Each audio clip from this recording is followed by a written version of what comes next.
Jake Paul. All day, every day. Why? Just think he knocks him out cold. Would you be willing to take the bet with Tyson Fury that's saying that Jake is going to beat you? No, I'm not worried about what Tyson Fury's got to say. That's what I'm saying. It ain't even about the money. I'm betting on myself. Yep. I'm focusing on myself. I'm fully betting on myself. I ain't worried about what anyone's got to say.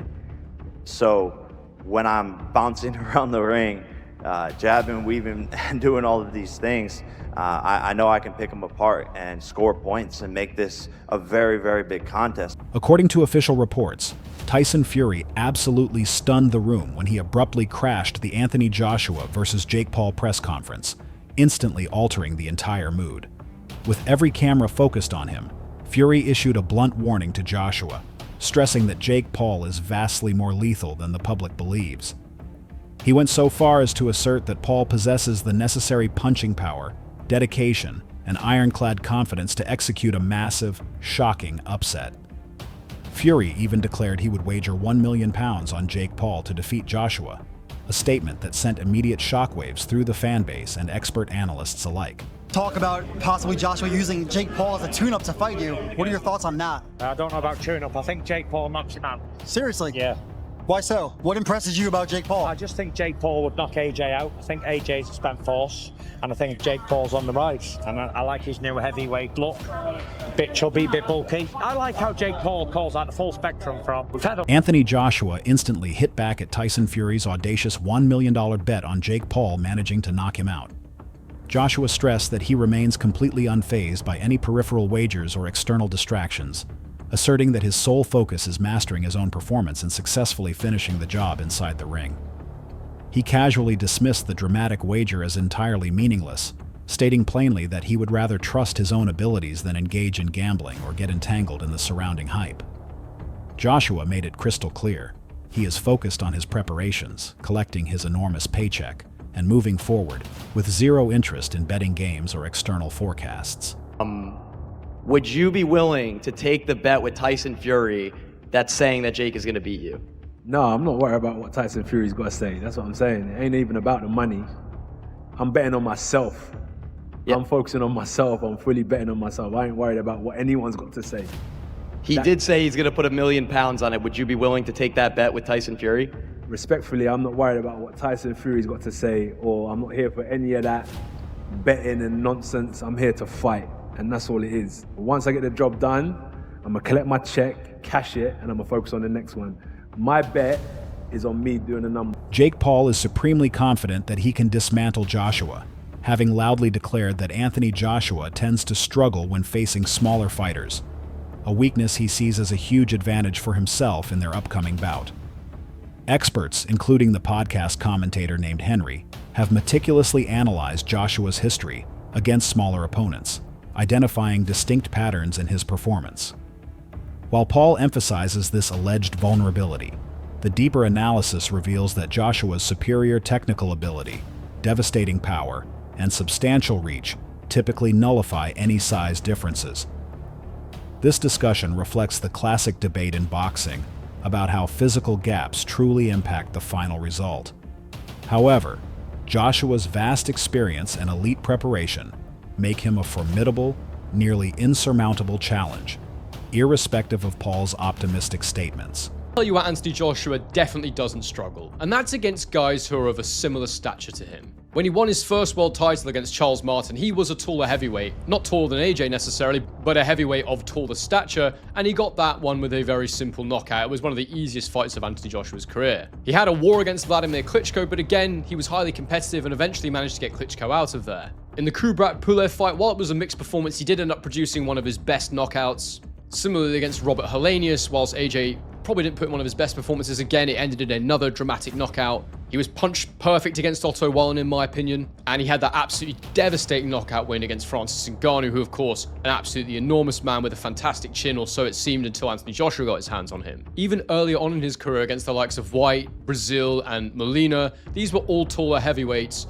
who AJ dealt with consummate ease. Of course, most recently he had that loss against Daniel Dubois, but we can't say that Daniel Dubois is a... Jake positions himself as a fearless warrior, eagerly accepting any potential challenge. However, beneath the loud bravado, it is clear he is acutely conscious of the massive size disparity he must overcome. He even cracks jokes about having to crane his neck just to lock eyes with Joshua. Despite this, he attempts to project the same intense energy and absolute self-belief he showcases before every major event. He desperately wants the public to believe that sheer willpower can carry him to victory against a competitor who has secured major championships and conquered elite-level opponents. Jake casts this whole challenge as a crucial lesson for young boxers, suggesting that willingly stepping into the ring against someone this overwhelmingly formidable is the ultimate display of courage and boundless ambition. You, Anthony Joshua, how we doing? Dude, never been better. This is what I dreamed of. This is what I manifested into reality. I'm here to shock the world, inspire the next generation. We're in the Heat arena. I'm a big Heat fan. Miami's on fire. This is my first pro fight, was in Miami against Gibb. I'm bringing that same energy here. First round KO. And the Schmo interviewed you there. When you fought Gibb, it was on Fight TV. We've been with you along the way. Not very many times you're looking up at a face-off. So what did you make of looking up for one of the very first times at a face-off right here? Just looking up at Daddy there and just seeing, how big he is, and just my eyes were kind of going into his nipples and stuff, which I kind of liked. And then basically I was just like, whoa, he's big in that. And then, I can't believe how tall he is. Is this chain really on the line for the winner? I don't know if it's confirmed, but I'm down. But he has to put something up too. There has to be something in it for me. You say this is the biggest upset that's going to be in boxing history, right up there with 42-1 with Buster Douglas. Yep. What is the headline going to be when you knock this guy out and he's laying on the canvas? Matchroom CEO Frank Smith has ignited a fresh wave of controversy surrounding the Anthony Joshua versus Jake Paul fight, issuing a stark warning that the event is prioritizing spectacle over true sport. He openly argued that the bout is less of a legitimate boxing competition and more of a show meticulously engineered for entertainment, lacking the necessary components for a serious test of skill. Smith suggested that what fans are being sold is designed to maximize shock value rather than uphold boxing's competitive integrity. By officially labeling it as serious entertainment, he cast significant doubt on how genuinely competitive the fight will turn out to be. Simultaneously, Smith voiced his undying hope that a Fury-Joshua mega showdown can still happen. He emphatically referred to that match as the biggest fight to be made, expressing strong optimism that by 2026, the long-awaited clash will finally materialize. However, Smith also offered a dose of realism, cautioning that boxing is often filled with empty promises, and that not every proposed fight comes to fruition, implying that while the idea thrills the fan base, numerous logistical and contractual obstacles still loom large. Sorry, just to silence all the doubters here, a lot of people saying this can't be real, Anthony Joshua going in there, it must be an exhibition, or Anthony Joshua's it's going to be choreographed and Anthony's going to carry him through a couple of rounds. I know Anthony Joshua, just to silence all those doubters, he's going to go in there to do a job, right? It's 100% real. It's 100% real. People asking why is it 8 rounds, not 10? Because I don't think it goes past the first round. So it's, regardless, it's quite irrelevant. I think he steps across the ring and knocks him out. But we're in for a bit of fun, and everyone's going to be tuning in. It might not be fun for Jake Paul. I mean, it's serious entertainment, is it? Yeah, 100%. Look, I agree with you. I accept Jake Paul is absolutely mental for doing this, and I don't think he quite realizes. I think he's got people around him who actually are saying, Anthony Joshua's chinny. He said it in interviews. It's quite wild, but if that's the world he wants to live in, he'll find out on December 19th. And Frank, to finish with, the plan is still sometime in 2026, AJ against Tyson Fury, and Turki Al Sheikh's working on that, is he? That's the fight we want to make. That's the fight we want to see.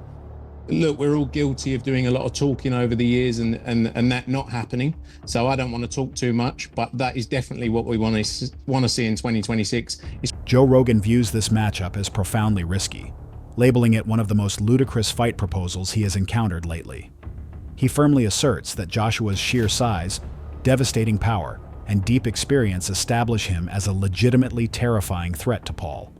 A threat compounded by Joshua's status as a former champion with an Olympic background and a proven track record of quick knockouts.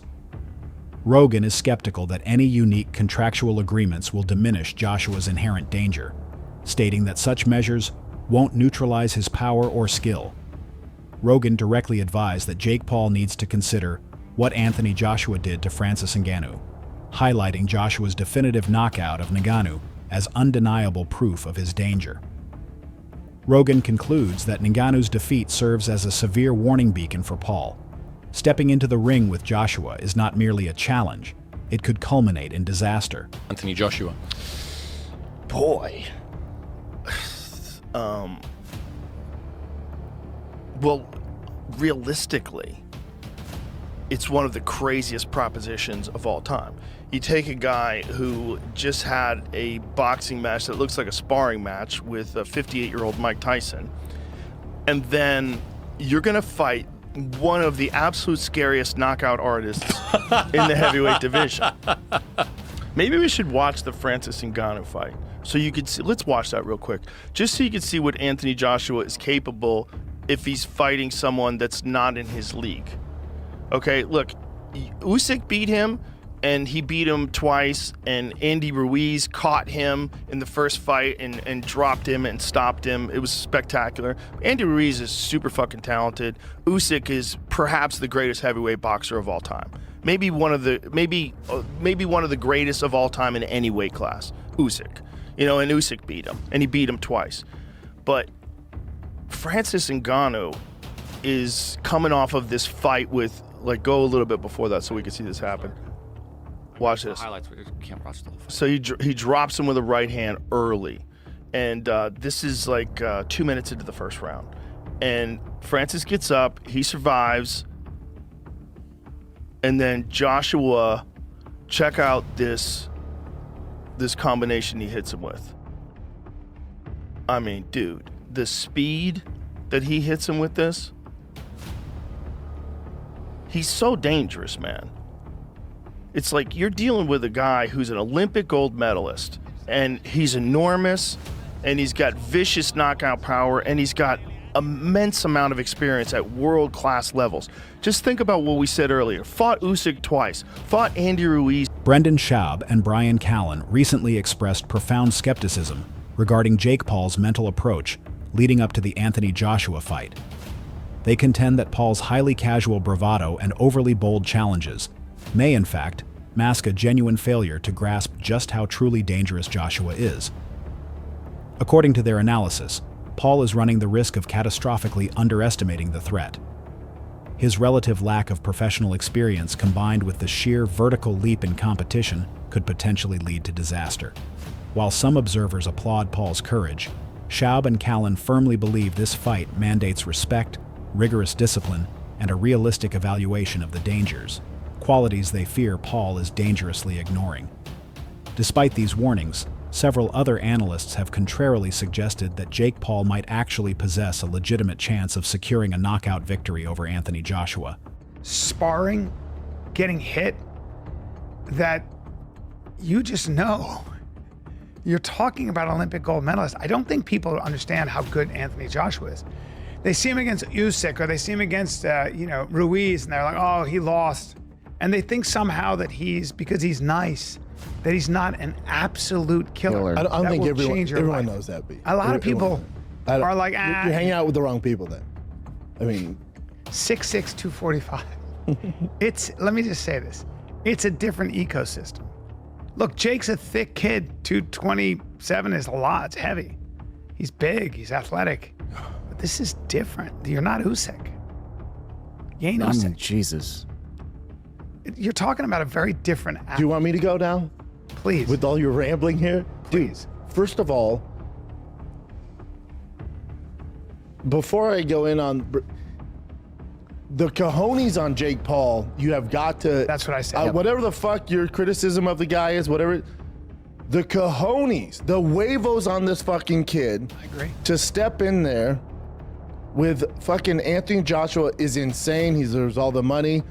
With 14 ounce and what he's doing is flipping boxing on its fucking head, and this is exactly what he's there for. He's doing exactly what he said he was going to do. Kudos to him. Kudos to him. 100%. Now, what bothers me is when you and other people go, I mean, Jake's 6'1", 227. I mean, it's insane. The other guy's 6'6". Jake could be 6'10". I know. 300 pounds of shredded. What you guys are missing the mark on is Anthony Joshua is a gold medal winner in the Olympics. High level professional. High level. No, hold on.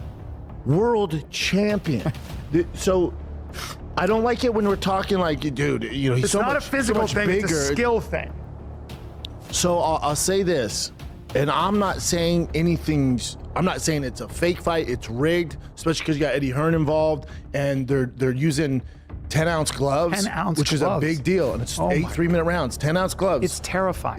That's what you do in professional boxing, heavyweight boxing, which those do nothing, by the way. They do nothing. What you guys need to understand is, if this fight's not fixed, no one's taking a fall, cut all that narrative out. But I will tell you this.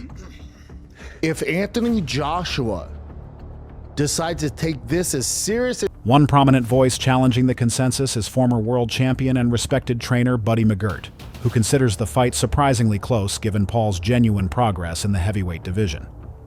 McGirt assesses the matchup as nearly an even contest, pointing to the similar attributes in size, reach, and sheer punching power as factors that could tip the scales either way. He highlights the fundamental rule of heavyweight boxing. A single, perfectly placed blow can instantaneously rewrite the outcome, providing an underdog like Paul a real opportunity to exploit any opening.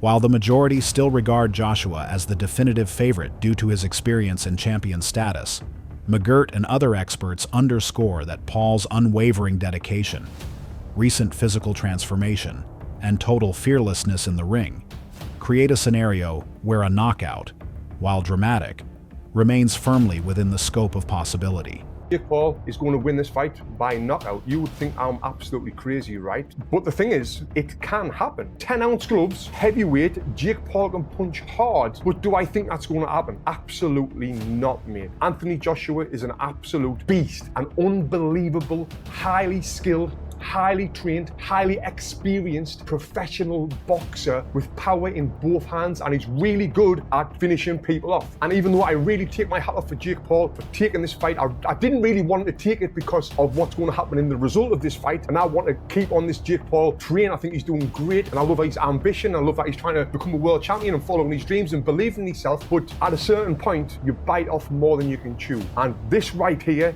This matchup has garnered massive public interest, and treating it as a genuinely professional bout carries serious implications for both competitors. Joshua has hinted that he might intentionally hold back his full punching power, taking careful precautions to avoid placing Paul in immediate, severe danger.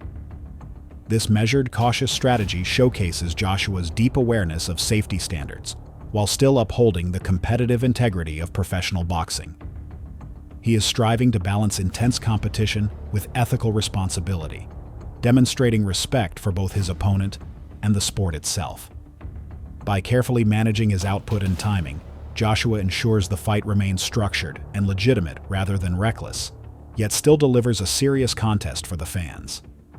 This delicate balancing act clearly emphasizes the dual priorities of competitive sport and fighter safety that are guiding the entire event. To the fight itself, all we know is that we're being told from those people that this is a fully professional boxing contest. I'd like to see the small print, to be totally honest with you, but that's what we're being told. We're being told that it's going to be 8 3-minute rounds. We're being told that they're going to use 10-ounce gloves, which are far too fucking small for Anthony Joshua to hit you in the face with when you're there. Listen, Jake's a good novice.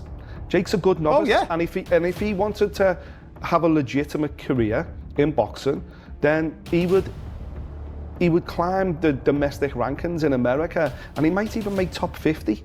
He might make top 50 if you pick him right, great. But if you put him in with meritocracy and put him in rankings and actually make him fight the number 49 guy in America or try and climb up, he's going to get found out because he's a nutter novice. Now I speak from experience here. I did an exhibition bout with Shane Neary, a former world champion, and I was fucking 2 or 3 stone bigger than him. I was 5 inches bigger than him, very similar to AJ and Jake Paul. And I was a novice. I'd sparred and moved around my whole life, but I'd never been in a competitive fight. And we did it for charity. And we did 3 rounds. And at the end of it, I realised, and I knew it going in, that Shane Neary controlled pretty much every second of those 3 minutes. Pretty much every second he controlled. He put the pressure on me in 1 round. He hit me with the body shot in the 2nd round, and he caught everything I threw at him in the 3rd round when he said, "Go on, try and knock me out." Caught everything, and you know, in a similar vein, Anthony Joshua controls every second of this. Aries Spears recently ignited a major controversy by declaring bluntly that if Jake Paul somehow manages to defeat Anthony Joshua, the result would be definitive proof that the fight was fixed. Spears maintains that Joshua, a proven heavyweight boasting an elite professional background, operates in a fundamentally different league than any competitor Paul has encountered to date. Given the vast gulf in professional experience and champion status, Spears firmly believes that any upset victory by Paul would immediately signal something highly suspicious rather than a genuine sporting result.